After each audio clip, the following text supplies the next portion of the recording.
There's a moment when your life looks right, but feels completely wrong. Not because something is missing, but because something doesn't make sense anymore. And that's when it starts. The questions. Most people don't wake up one day and decide to question everything. Usually, life corners them into it. It happens after something breaks. A relationship they trusted, a job they worked so hard for, or a version of themselves that suddenly feels unfamiliar. And then a quiet thought appears. Wait, what else have I been accepting without ever really examining it?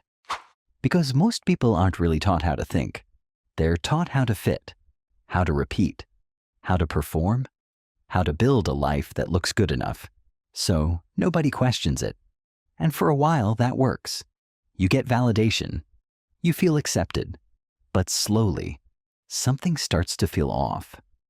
Maybe you begin to notice that success often looks like exhaustion wearing nice clothes, that some relationships are built more on fear than love, that many of your decisions weren't really yours. They were inherited from family, from culture, from childhood, and from that quiet need to be admired. And once you see that, it becomes very hard to unsee, because questioning everything usually starts with questioning yourself. Why did I need so much validation? Why did I confuse achievement with worth? Why did I ignore things that I knew didn't feel right? Psychologically, this process is deeper than it looks. The brain is built for efficiency. It creates mental shortcuts, patterns that help you understand the world quickly. They're useful, but they also mean you can live on autopilot for years. And autopilot becomes dangerous when the pattern is wrong. If somewhere in your past you learned, I am valuable when people approve of me, then you may spend years performing instead of living.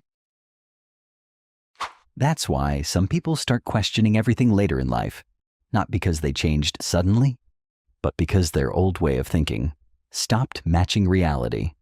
And that moment can feel like a breakdown, but often it's the beginning of clarity.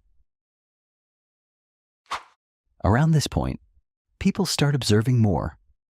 They notice how people behave differently when there's something to gain. They see how beliefs are defended, not because they're true, but because they protect identity. And slowly, they begin to see it in themselves too. And here's something important. There are two ways to question things. One comes from curiosity. The other comes from ego. Curiosity says, maybe I've misunderstood something. Ego says, I see what no one else can. One leads to growth, the other leads to isolation. Imagine someone sitting alone in their car after work. Everything in their life looks fine. Good job, stable income, a life that others might admire, and yet they feel nothing. That's where the real question begins. What if the problem isn't just what I built, but why I built it? Because human behavior often makes sense once you understand the emotion underneath it. People don't just chase success, they chase safety. They don't just want attention, they want reassurance. And sometimes they achieve more just to escape the feeling of not being enough. There's also something interesting happening in the brain.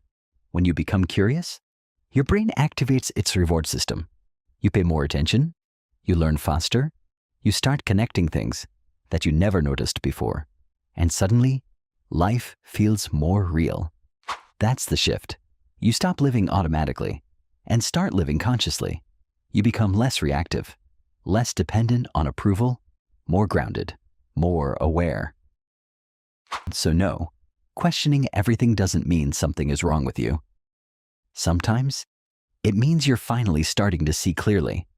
And maybe the goal isn't to question forever, but to question deeply enough that one day, you no longer need to live by answers that were never truly yours. So, here's something worth asking yourself. What belief, habit, or goal in your life are you holding on to, not because it's true, but because it's familiar?